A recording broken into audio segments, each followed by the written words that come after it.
on why Kim wants and needs this meeting in Singapore. We're told the nature of that announcement from the news anchor speaks to Kim's motivations. She's one of North Korea's most famous people. Today, the revered news anchor for Kim Jong-un delivered a bombshell to his people.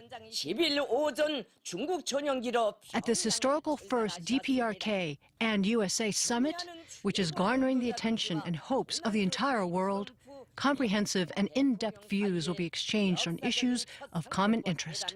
The summit signals a new era, she says, including the possibilities of peace and a denuclearization of the Korean peninsula. Analysts say it's not clear if this is the first time the North Korean people have been told that their supreme leader is meeting with the American president. Either way, it's likely a jolt to them. If this really is the first time that it's been brought up in any North Korean media, it's dropping a huge, huge piece of news with no preamble, no context. It would be like waking up and hearing that, the President of the United States is going to be boarding the space station tomorrow morning. Analysts say for the young dictator, that grand announcement speaks to his motivations for wanting this summit. He does want security guarantees from the U.S., they say, in exchange for some kind of promise to draw down his nuclear arsenal. He does want economic help to relieve the burden of sanctions. But a key motivation, analysts say, is a status that his father and grandfather never attained. The Kim family has always wanted legitimacy in the eyes of the world. And I think going to this summit, sitting down face to face with Donald Trump is a large part of earning this legitimacy. While he was in boarding school in Switzerland, according to a classmate, Kim was not social, didn't speak to many people, but was intensely competitive.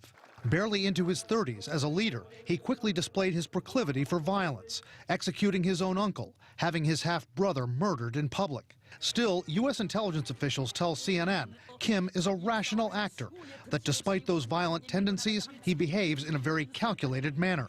Those officials and outside analysts say his core motivation was drummed into him by his family from an early age.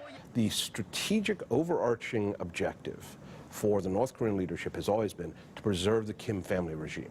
That above all else. If you're Kim Jong-un, you are the grandson of the leader that established and has made an entire country your plaything.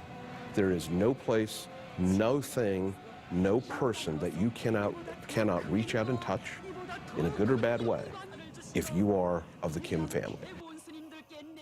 Now, Kim Jong-un is signaling some measure of confidence in his own hold on power because he brought his sister, Kim Yo-jong, with him to Singapore, along with one of his top intelligence men, Kim Yong-chol, believed to have overseen the Sony hack, as well as other members of his inner circle who he took to Singapore. Still, experts say the security apparatus in Pyongyang will be keeping a close eye on anyone who might try to make a move on Kim while he's out of the country. Wolf? Brian, and on the security question, did Kim's sister travel separately to Singapore? We believe she did, Wolf. We know that Kim Yo-jong, Kim